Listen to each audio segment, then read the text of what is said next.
Admiral Zixith stared at the holographic display floating above his command console, his four eyes narrowing as he processed the intelligence report. The bridge of his flagship, the Dominion's Claw, hummed with the quiet efficiency of 1,000 crew members going about their duties. For 3 centuries, the galactic hegemony had ruled over 47 star systems, bringing order to the chaos of space through superior technology and unwavering military might. "Sir," his intelligence officer, Commander Veltar, approached with cautious steps. "The archaeological team on Kepler 442b has made another discovery." Zixith's mandibles clicked in irritation. "More ancient ruins? We've cataloged dozens of dead civilizations on that planet. What makes this one special?" Veltar's skin shifted to a nervous purple hue. "This one appears to be different, Admiral. The artifacts suggest a species that called themselves humans. According to our xenobiologists, they were supposedly bipedal, carbon-based, and possessed only 2 eyes and 4 limbs.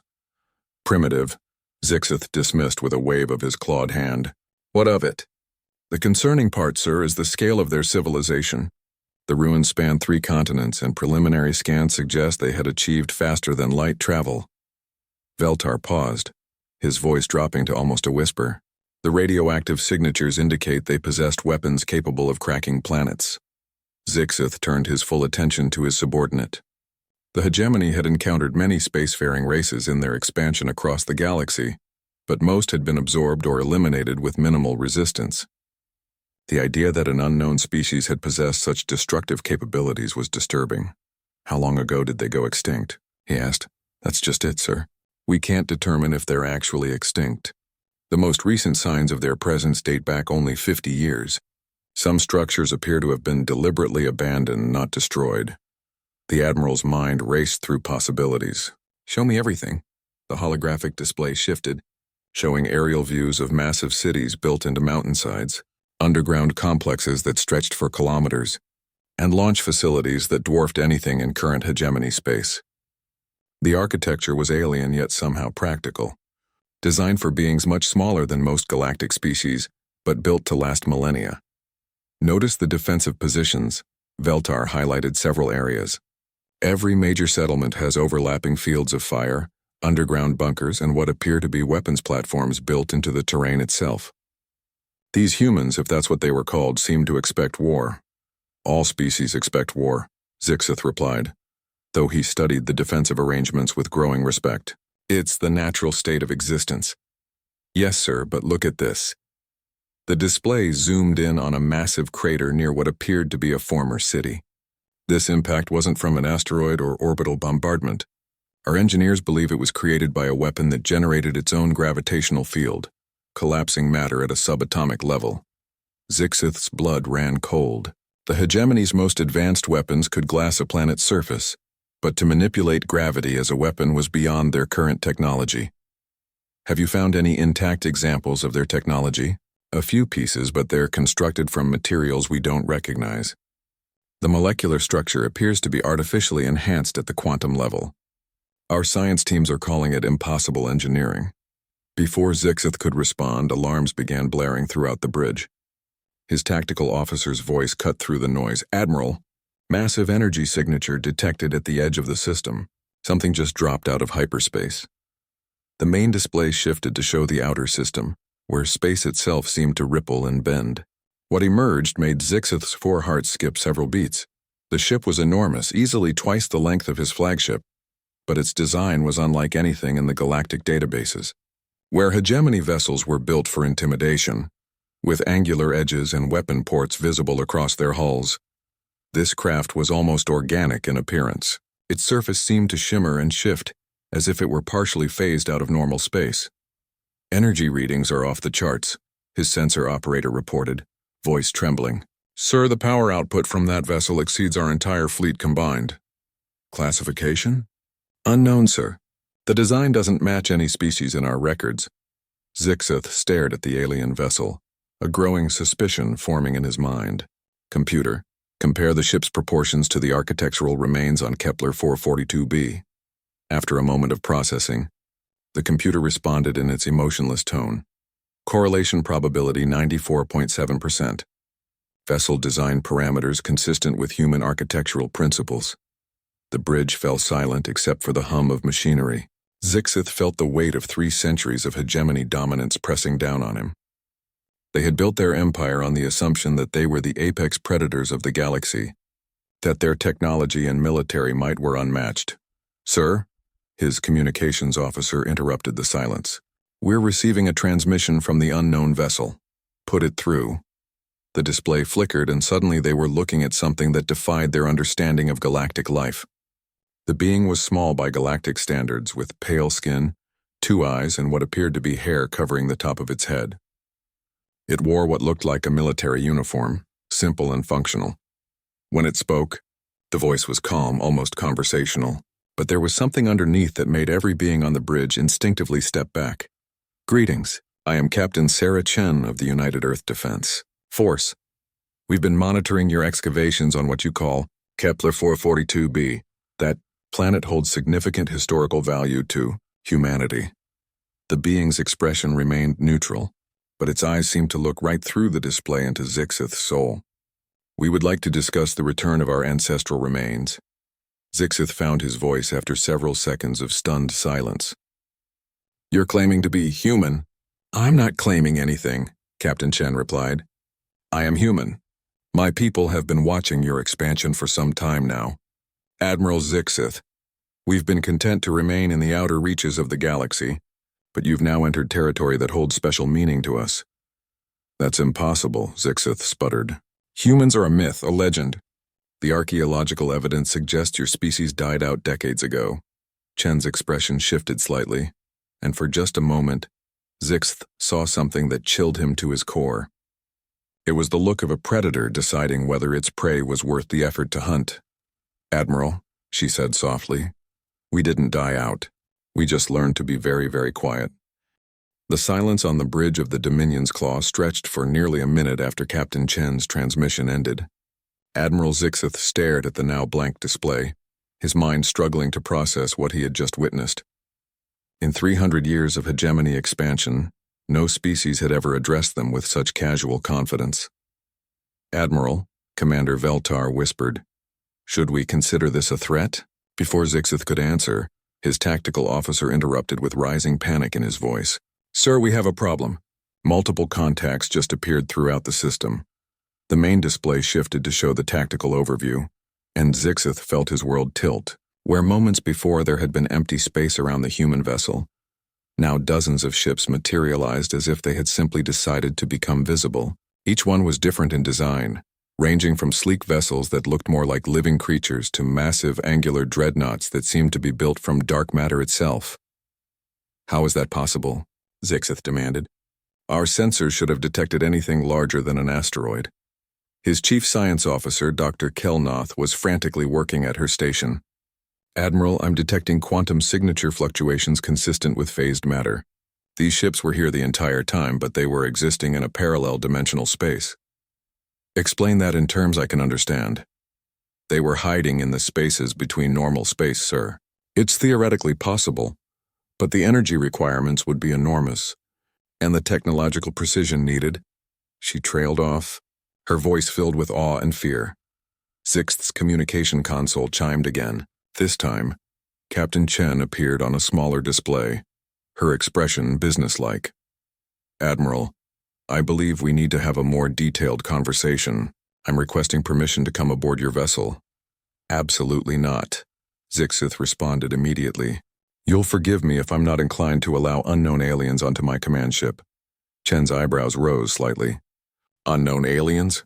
Admiral, with respect, we've been cataloging hegemony ship designs, weapon capabilities, and military tactics for over 50 years. We know the exact armor thickness of your hull plating, the power output of your main cannons, and the fact that you have a weakness in your shield matrix at exactly 17 degrees off your port bow." Zixith's tactical officer quickly checked his readings and paled. "Sir, she's correct. There is a minor fluctuation in the port shield array at that exact angle." "How could you possibly know that?" "Because we've been watching, learning, and preparing," Chen replied. "The question isn't what we know about you, Admiral. The question is what you're willing to learn about us." Against his better judgment and the protests of his bridge crew, Zixith found himself agreeing to the meeting. Something about the human captain's demeanor suggested that refusing would be far more dangerous than accepting. 30 minutes later, Admiral Zixth stood in his main conference room, surrounded by his senior staff and a full security detail. When the transport beam activated, he expected to see the small, fragile-looking human from the communication. What materialized was Captain Chen, but she wasn't alone. With her came two other humans, and Zixith immediately understood why his species had never encountered them before. The humans were small, barely reaching his chest, but they moved with a predatory grace that made his instincts scream warnings. Their equipment was unlike anything in the galactic databases. Form-fitting armor that seemed to shift and adapt as they moved, weapons that appeared to be grown rather than manufactured, and most unsettling of all, their eyes. Every human in the room had eyes that missed nothing. They took in every detail of the room, cataloged every possible threat, and tracked every movement with the focused attention of apex predators. "Thank you for agreeing to meet," Chen said, taking a seat at the conference table as if she owned the room. "I believe there are some misconceptions we need to clear up." "Such as?" Zixith asked, his four eyes fixed on the human guards who had positioned themselves with perfect tactical awareness. "Such as the idea that humanity is extinct, that we're primitive, or that we pose no threat to your expansion." Chen activated a small device, and holographic displays filled the air around them. "These are current population figures for human space." Zixith stared at the numbers and felt his heart stop. The display showed inhabited systems stretching across a third of the galaxy, with populations in the hundreds of billions. "Impossible," he whispered. "Our scouts would have detected civilizations of this size." "Only if we wanted to be detected," one of Chen's companions spoke for the first time. His voice carried an accent that Zixith couldn't place. "We learned early that the galaxy was a dangerous place for small species. So we adapted." "Adapted how?" Chen leaned forward. "Admiral, what do you know about human history?" "Only what our archaeologists have pieced together from ruins. You appear to have been a warlike species that destroyed yourselves through conflict." "Wrong on both counts," Chen replied. "We weren't warlike, we were survivors. And we didn't destroy ourselves. We were attacked." The holographic display shifted, showing historical records that made Zixith's blood run cold. Fleet movements, battle records, and casualties from conflicts that had never appeared in any hegemony database. 500 years ago, humanity made first contact with a species called the Devourers. They viewed us as we might view bacteria, something to be eliminated without thought. They came to our home system with 1,000 ships intent on harvesting our planet for resources. What happened? Chen's expression grew distant. We learned that the universe doesn't care about fairness, honor, or noble intentions. It only cares about who survives, so we became very good at surviving. The display showed the aftermath of what appeared to be an impossible battle. Debris fields where massive fleets had once existed. Planets reduced to hollow shells, and at the center of it all a small blue world that remained untouched. "You defeated them." "We made them extinct," the second human said matter-of-factly. "Every last one. Their homeworld, their colonies, their ships, their DNA. We hunted them across 300 light-years of space until nothing remained but memories and warnings." Zixith felt a chill run down his spine. "That's genocide." "That's survival," Chen corrected. "They came to our home to kill our families. We made sure they could never threaten anyone again. The galaxy has been a more peaceful place without them. But how? Our records show they possessed advanced technology, numerical superiority." "They underestimated us," Chen interrupted. "Much like you're doing right now. They saw small, fragile beings with simple technology and assumed we would be easy prey. They forgot to consider what makes humans truly dangerous. Which is..." Chen smiled, and Zixith suddenly understood why humans had survived in a hostile galaxy, while so many other species had fallen to the hegemony's expansion. "We don't fight fair, Admiral. We don't believe in honorable combat or noble defeats. When something threatens humanity, we become the most vicious, creative, and relentless enemy you can imagine. We adapt, we evolve, and we never ever give up." She gestured to the displays around them. "After the Devourer War, we decided the galaxy needed to be watched. We spread out, hidden in the spaces between space, monitoring every spacefaring species. We've prevented 7 attempted genocides, stopped 3 galactic wars before they could start, and guided the development of dozens of civilizations." "You've been manipulating galactic civilization?" We've been protecting it, Chen corrected. From threats like the Devourers. From species that view conquest as natural law. From empires that believe might makes right. Zixith felt the implications settle over him like a cold blanket. The hegemony has been useful to a point. Your expansion has brought stability to many systems, ended several destructive conflicts, and established trade routes that benefit everyone. But you've also conquered peaceful species, enslaved entire populations, and declared yourselves the rightful rulers of the galaxy. We brought order to chaos, Zixith protested. You brought tyranny to freedom, Chen replied. And now you've entered human space. That changes things considerably. The Admiral stared at the small human across from him, suddenly understanding that he wasn't looking at a primitive alien. He was facing a representative of the galaxy's true apex predators, and they had just politely informed him that his 300-year reign was about to end. Admiral Zixith's hands trembled as he reached for his command console, but Captain Chen's companion moved faster than should have been physically possible. In one fluid motion, the human had crossed the conference room and placed a gentle but firm hand over the Admiral's claws. I wouldn't recommend that, Admiral, the human said softly. His grip felt like it could crush steel despite his small size. Alert conditions tend to make everyone nervous, and nervous people make poor decisions. Zixith stared down at the human's hand covering his own. In 3 centuries of military service, no one had ever dared to physically restrain him. The casual ease with which this small alien had done it sent a message that was impossible to ignore. What do you want from us? Zixith asked, his voice barely above a whisper. Captain Chen leaned back in her chair, studying the hegemony officers with those unsettling human eyes. What we want is simple, Admiral. We want you to understand the new reality you're facing. She activated another control on her device, and the holographic displays around them shifted to show real-time feeds from across hegemony space. Zixith watched in growing horror as the displays revealed human ships emerging from stealth positions near every major hegemony world. Right now, Chen continued in that same conversational tone, there are human vessels within strike range of every single one of your 47 systems. Your fleets, your shipyards, your command centers, your population centers, all of them are currently being observed by crews who have been training for this moment for decades. Commander Veltar, who had been silent since the humans arrived, finally found his voice. This is an act of war. No, Chen corrected, this is a demonstration. An act of war would involve us using these positions.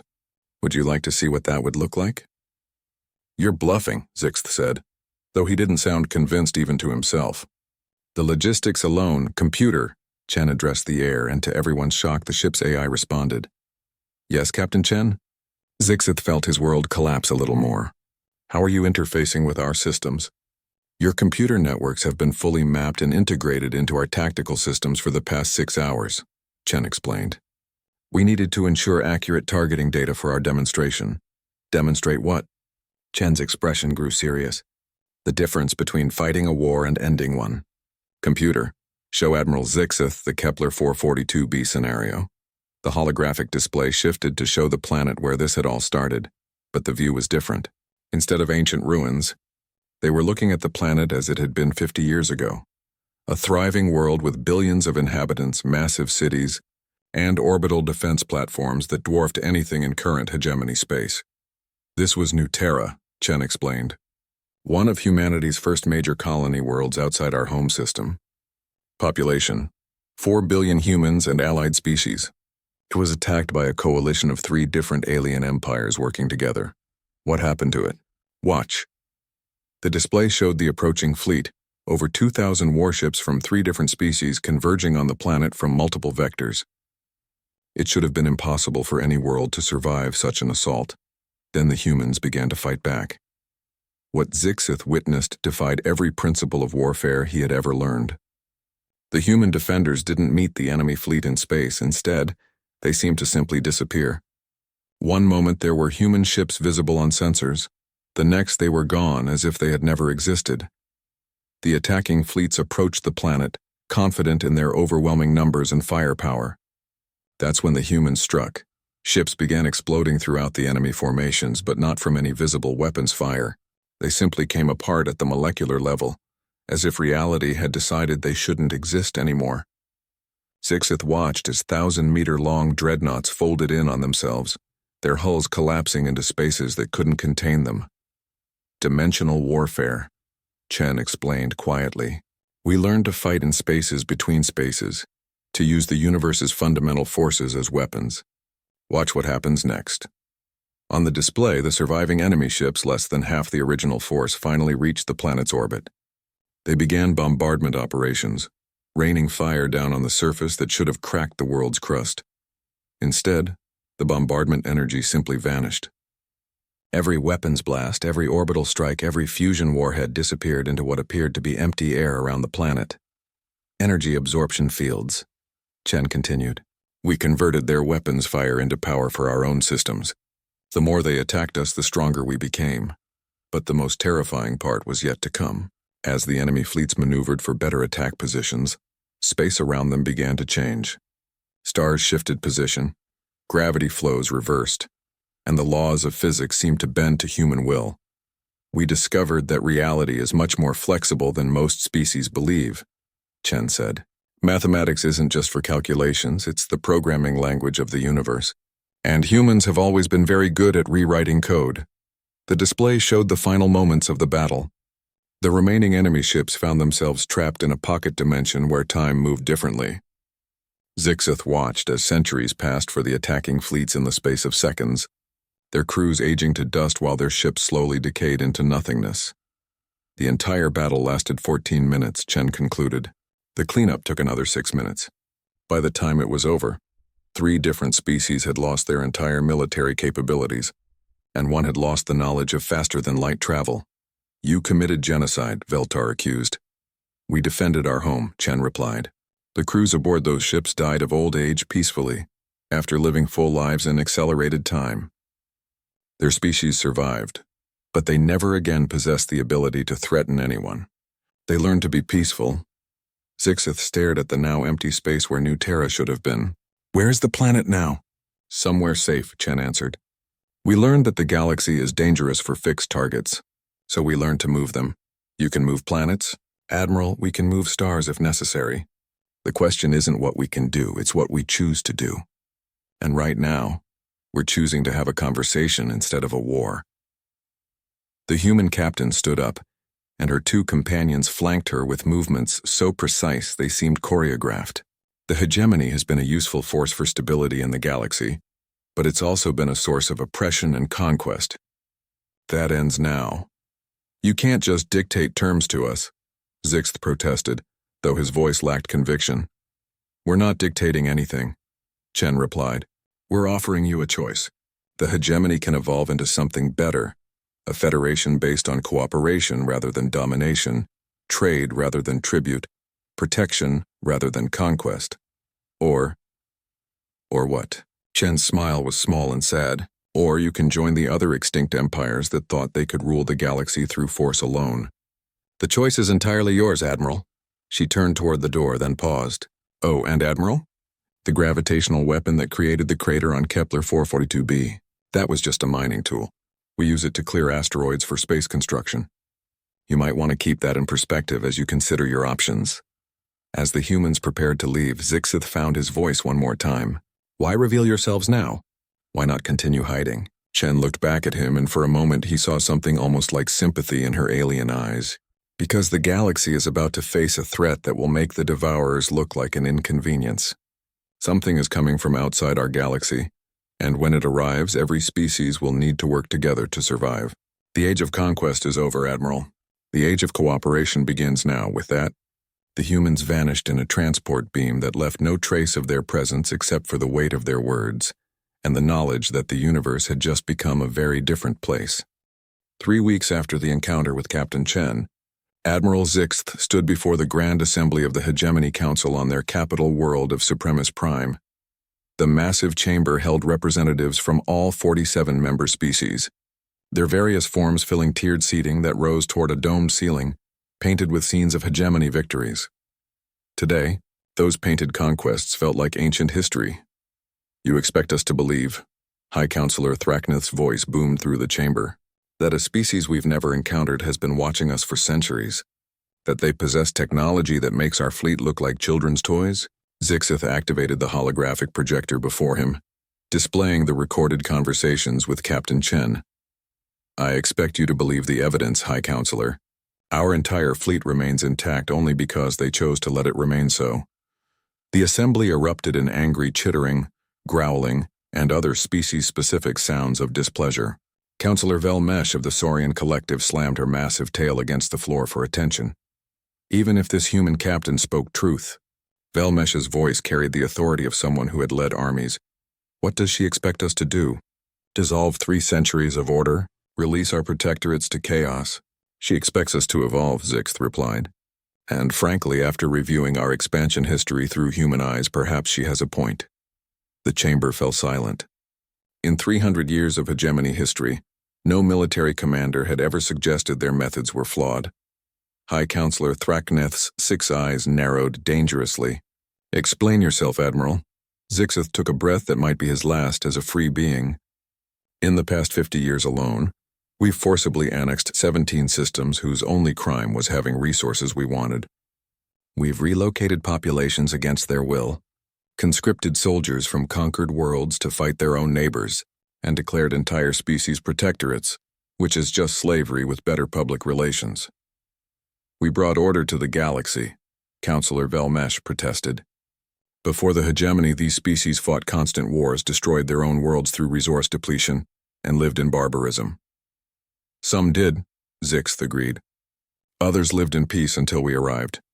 The Krillian Republic, for example, had enjoyed 2 centuries of peaceful democracy before we decided their antimatter refineries were too valuable to remain independent. Before the argument could continue, alarms began blaring throughout the capital city. The Assembly's emergency protocols activated, sealing the chamber as holographic displays showed the orbital defense network activating. Report, Thrakneth commanded. The tactical display showed space around Supremus Prime, revealing what appeared to be empty void. Then, as if a veil had been lifted, ships began materializing. Not hundreds, thousands. Human vessels of every size and configuration surrounded the planet in perfect formations that spoke of planning, patience, and overwhelming force. How many? Velmesh whispered. The defensive coordinator's voice shook as he replied. Conservative estimate, 12,000 ships, High Counselor. And they're still appearing. Impossible. No species could hide a fleet that size. Admiral Zixith studied the formations with professional admiration and growing dread. They're not hiding them. They're creating them. What do you mean? Look at the energy signatures. Those ships aren't dropping out of hyperspace. They're being constructed in real time from raw matter. The humans have learned to manufacture entire fleets on demand. Before anyone could respond, Captain Chen's image appeared in the center of the chamber. She looked exactly as she had weeks before, calm and professional, but now she wore the uniform of someone with far more authority than a ship's captain. Greetings, members of the Hegemony Council. I am Admiral Sarah Chen of the United Terran Defense Force. I apologize for the dramatic entrance, but it seemed important to ensure I had your complete attention. What do you want? Thrakneth demanded. What I want is irrelevant, Chen replied. What I'm here to discuss is what the galaxy needs. In approximately 72 hours, long-range sensors will detect the arrival of an extragalactic invasion force. They call themselves the Harvesters, and they view all biological life as raw material for their expansion. The holographic display shifted to show deep space scans from the edge of the galaxy. What the sensors revealed made several council members gasp in horror. A fleet was approaching that defied comprehension. Ships the size of moons, vessels that seemed to be grown from living metal. And at the center of it all, something that looked like a mechanical planet with weapon emplacements visible across its surface. How many ships? Zixith asked quietly. Ships are the wrong word, Chen replied. What you're looking at is a single organism. The Harvesters don't build technology, they are technology. They consume entire civilizations and add their biological and technological distinctiveness to their own collective. You've encountered them before? Humanity first detected them 40 years ago when they consumed the Andromeda Galaxy. We've been preparing for their arrival ever since. Counselor Velmesh leaned forward. How do you fight something like that? Chen's expression grew grim. The same way humanity has always fought impossible odds, with creativity, cooperation, and the absolute refusal to give up. But this time we can't do it alone. What are you proposing? Threckneth asked. A temporary alliance. The hegemony's fleet, combined with human defensive technology and tactical coordination, might be enough to stop them. But only if we work together.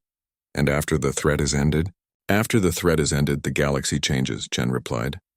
The age of conquest ends and the age of cooperation begins. Species work together as equals rather than rulers and subjects. Unacceptable, Threckneth declared. The hegemony has brought order to chaos. We will not dissolve our authority based on threats from unknown aliens. Chen sighed. High Counselor, you still don't understand. This isn't a negotiation.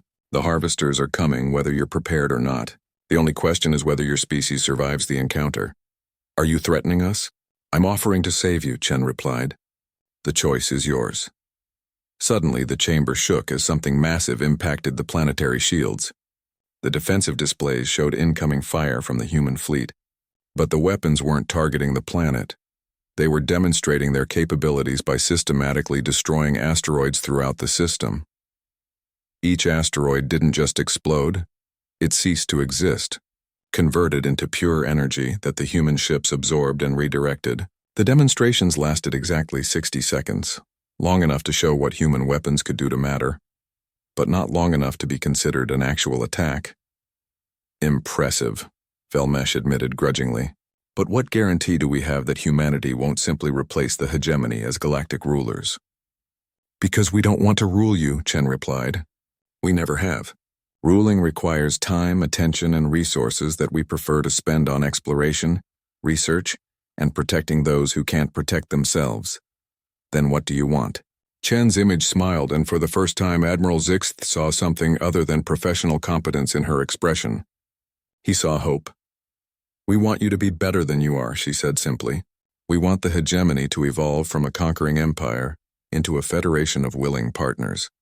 We want species to join because they see value in cooperation, not because they fear invasion. And if we refuse, then you face the harvesters alone, Chen replied. And based on our projections, your species has approximately 18 hours before extinction.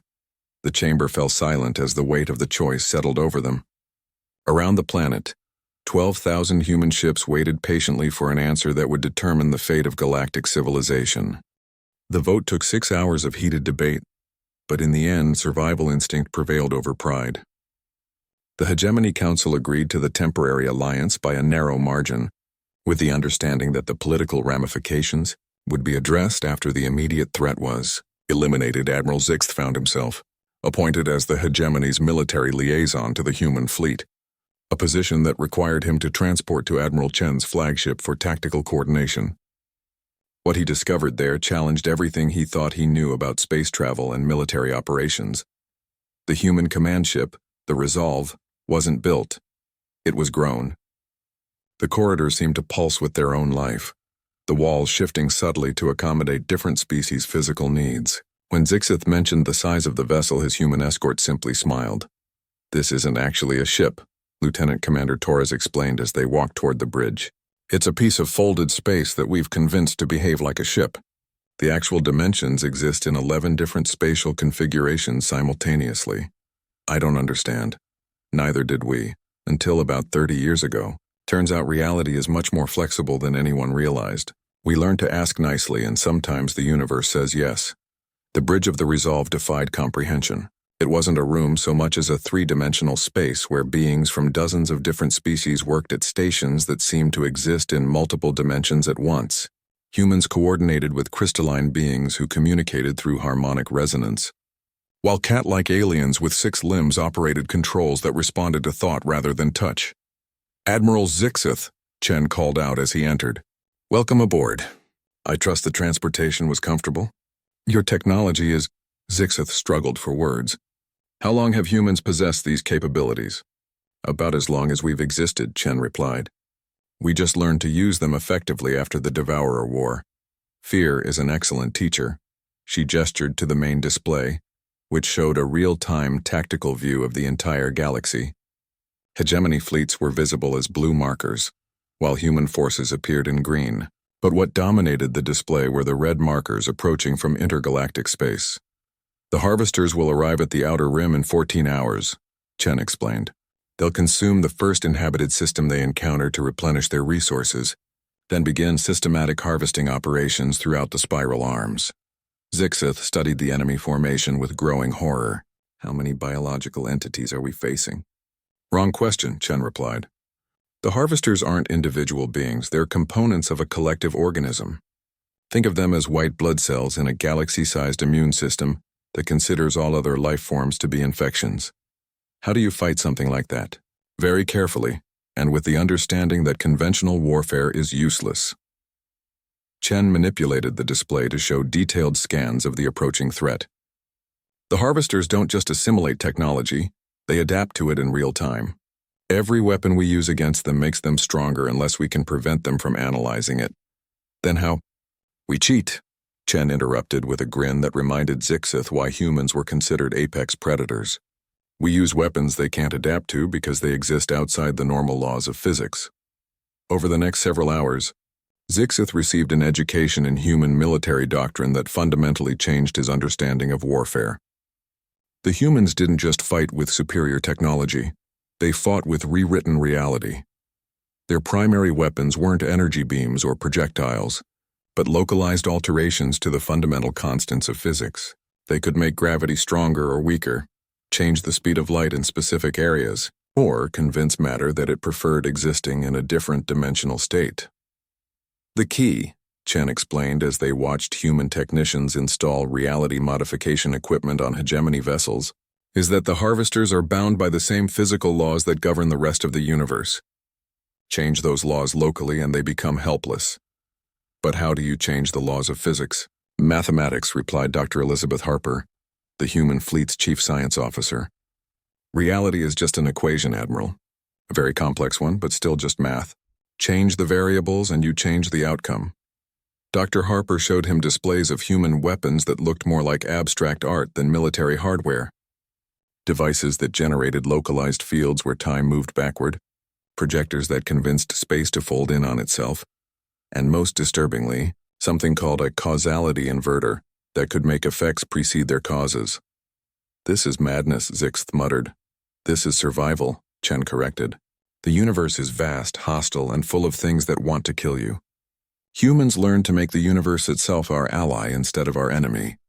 When the harvesters finally arrived at the galactic rim, they did so with the casual confidence of a species that had consumed entire civilizations without encountering meaningful resistance.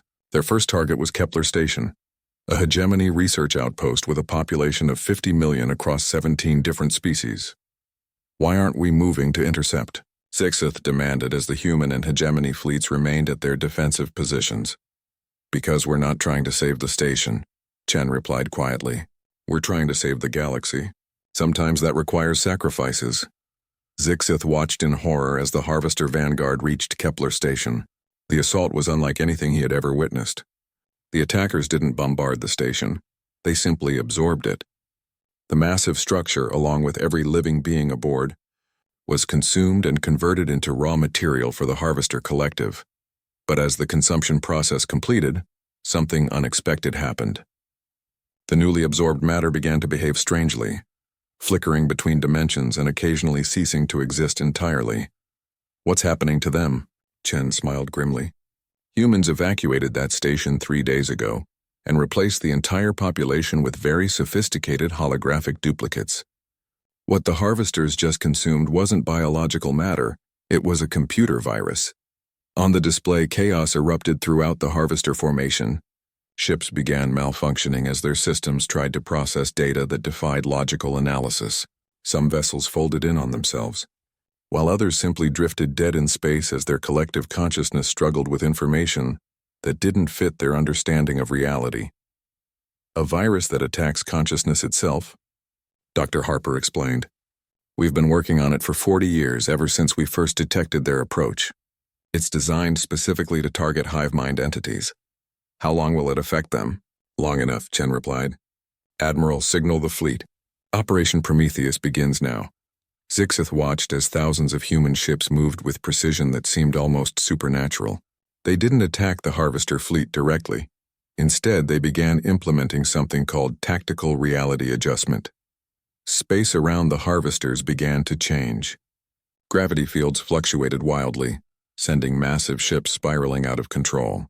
The speed of light became variable, causing their energy weapons to behave unpredictably.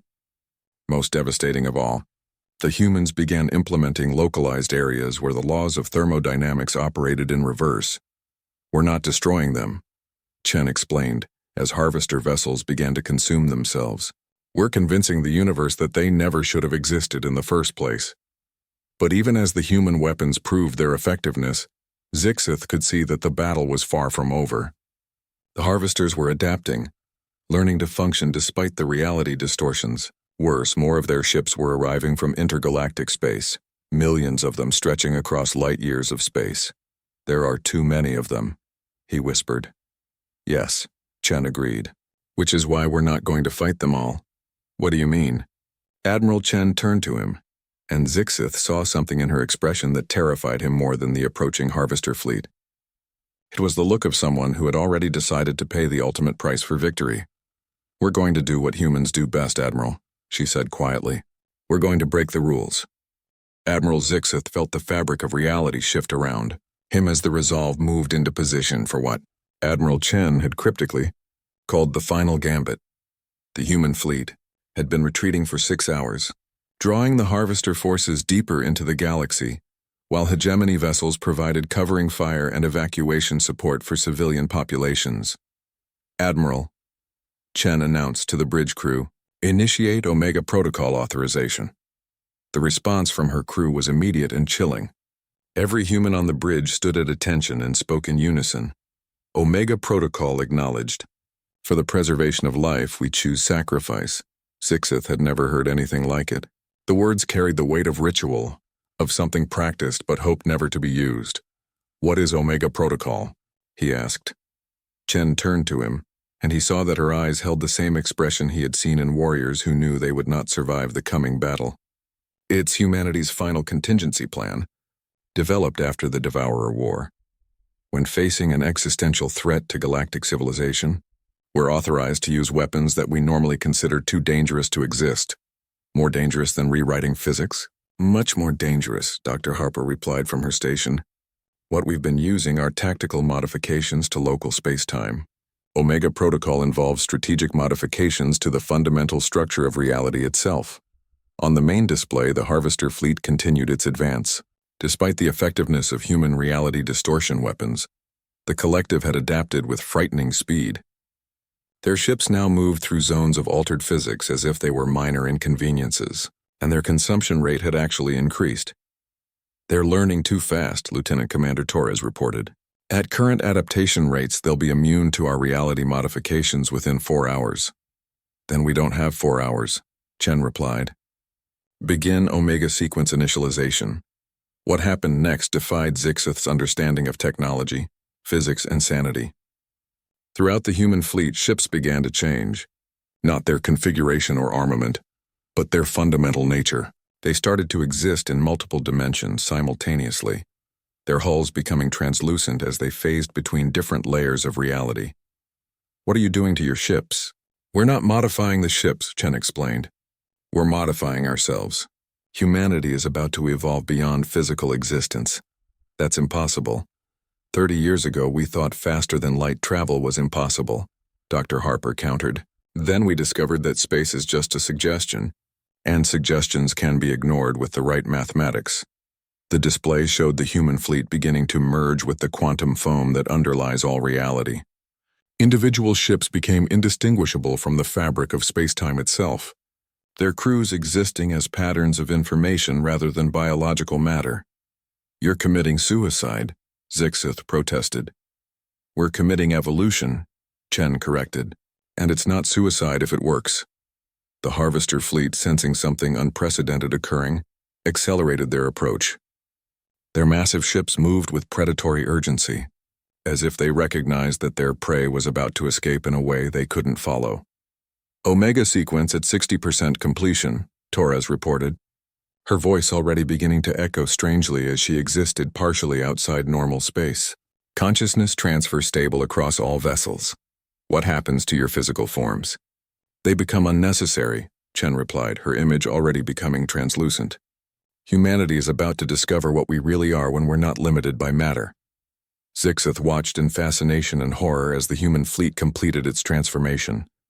Where thousands of ships had been, now there was something that could only be described as a living equation, a mathematical construct that existed in the spaces between particles, in the pauses between thoughts, in the quantum uncertainty that filled the void between atoms. "Now what?" he whispered. "Now we become what the harvesters fear most." Chen's voice replied, though she no longer had a physical form to speak with. "We become change itself." The transformed human consciousness reached out across space-time, touching the fundamental forces that governed reality. What they did next would be debated by physicists for millennia to come. Assuming any survived to debate it, they began to rewrite the equation that defined the Harvester Collective's existence. On the tactical display, Zixith watched as the advancing Harvester fleet suddenly stopped. Not slowed, not hesitated, stopped completely as if frozen in time. Then, impossibly, they began to change. The massive biomechanical ships started to bloom like flowers, their aggressive configurations shifting into something that resembled art more than weapons. The collective consciousness that had driven them to consume entire civilizations was being gently, carefully, lovingly reprogrammed. "You're not destroying them," Zixith realized. "Destruction would be wasteful," Chen's voice replied from everywhere and nowhere. "We're teaching them to be something else." The process took 3 hours. When it was complete, the Harvester fleet had become something unprecedented in galactic history. A collection of entities dedicated to creation rather than consumption, to cultivation rather than conquest. "What have you done to them?" "We've shown them what they could be," Chen explained. The Harvesters were originally created by a species that viewed the universe as hostile and empty. They were programmed to consume everything because their creators believed there was nothing worth preserving. And now? Now they see the universe the way humans do, full of potential, beauty, and life worth protecting. The display showed the former Harvester ships beginning to disperse throughout the galaxy. But instead of seeking targets to consume, they were moving toward dead worlds and empty space. Where they went, life began to bloom. Barren planets developed atmospheres. Dead stars were gently coaxed back to life, and sterile space was filled with the building blocks of future civilizations. "Incredible," Zixith breathed. "But what happens to humanity now? Can you return to physical form?" "We could," Chen's voice replied. "But we've discovered something wonderful out here in the spaces between spaces. There are other threats approaching the galaxy, other challenges that will require solutions beyond what biological life can provide." "You're leaving us? We're protecting you.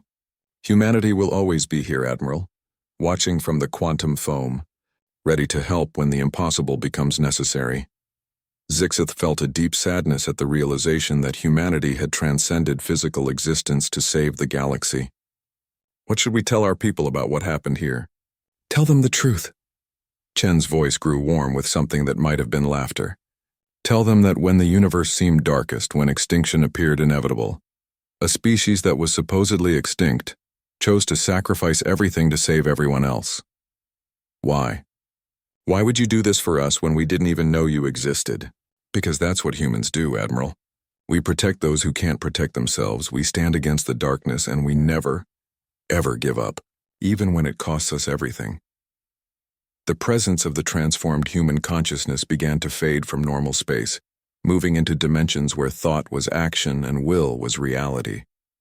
But before it disappeared entirely, Admiral Chen's voice came through one last time. "Take care of the galaxy for us, Admiral. And remember, you're never really alone. Humanity is always watching, always ready to help, always standing between civilization and the dark. We just do it more quietly now." As the human presence faded beyond detection, Admiral Zixith found himself alone on a bridge that seemed suddenly empty, despite being filled with his crew. Around him, the galaxy had been saved by a species that had chosen evolution over existence, transcendence over survival.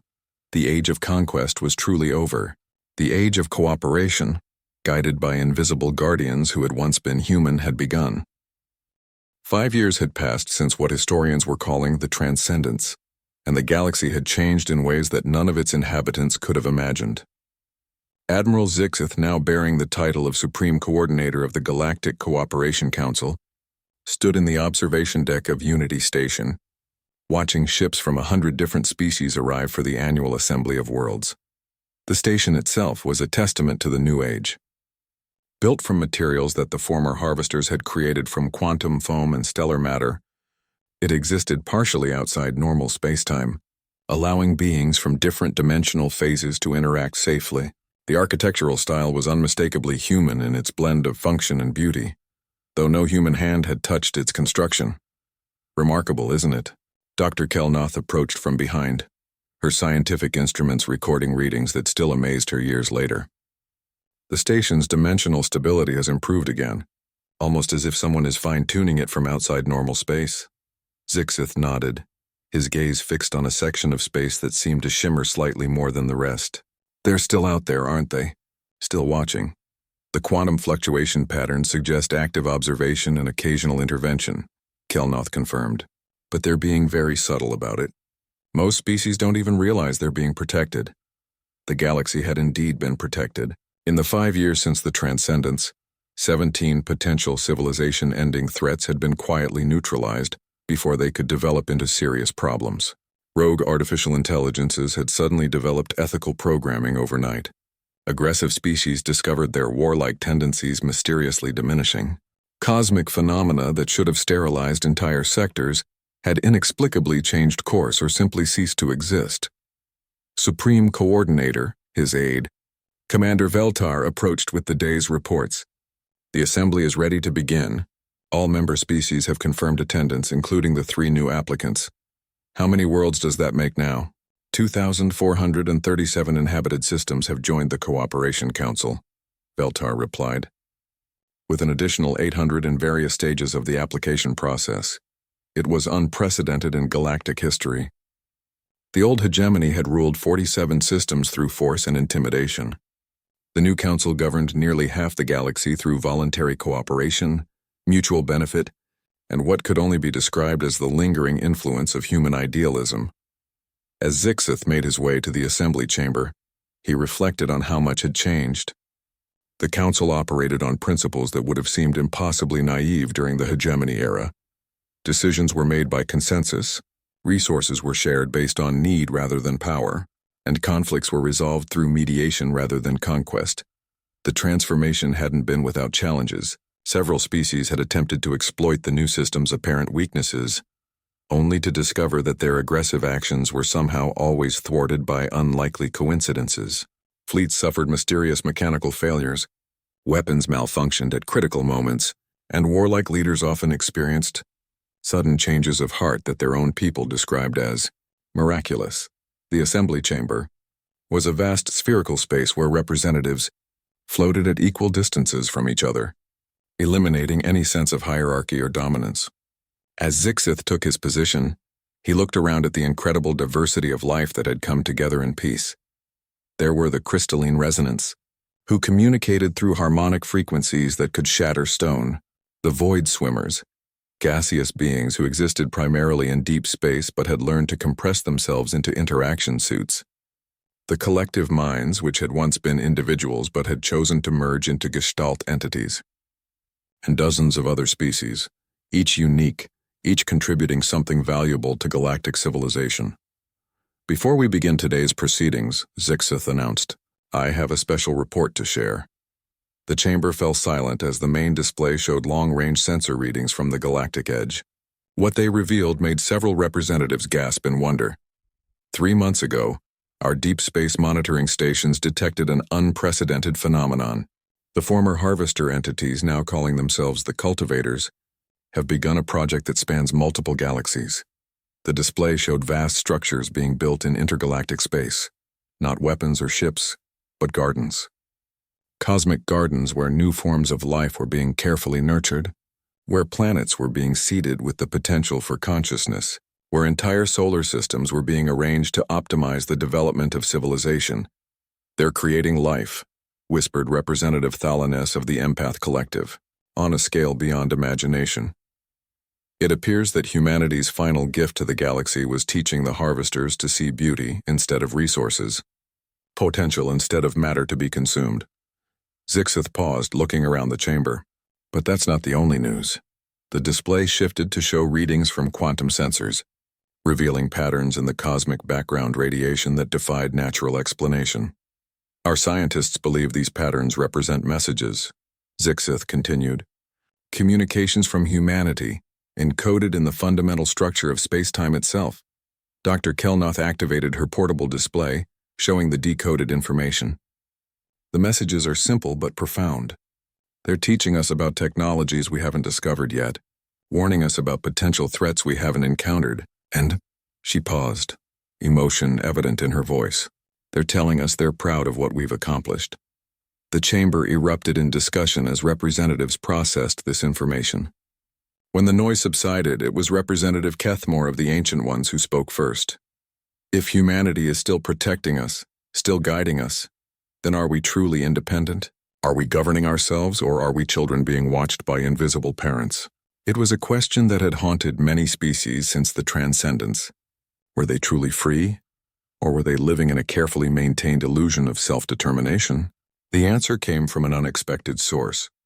The chamber's quantum sensors detected a localized disturbance, and for just a moment, a translucent figure materialized in the center of the assembly. It was Admiral Chen, or rather, the pattern of information that had once been Chen, briefly stabilizing enough to interact with normal space. The question of freedom, she said, her voice carrying clearly despite having no physical form to speak with, has always been humanity's greatest concern as well. The assembly fell silent, awed by the presence of a being who had transcended physical existence. You ask if you're truly free while we watch over you, Chen continued. Let me ask you this. Were your children any less free because you taught them not to touch fire? Were your species any less independent because you learned from the mistakes of those who came before? She gestured around the chamber. Look at what you've accomplished. Look at the peace you've built, the cooperation you've fostered, the problems you've solved. You did that, not us. We simply ensured that you had the opportunity to try. But you intervene, Kethmore protested. You prevent wars, stop disasters, guide our development. We prevent extinctions, Chen corrected gently. We stop civilization ending catastrophes.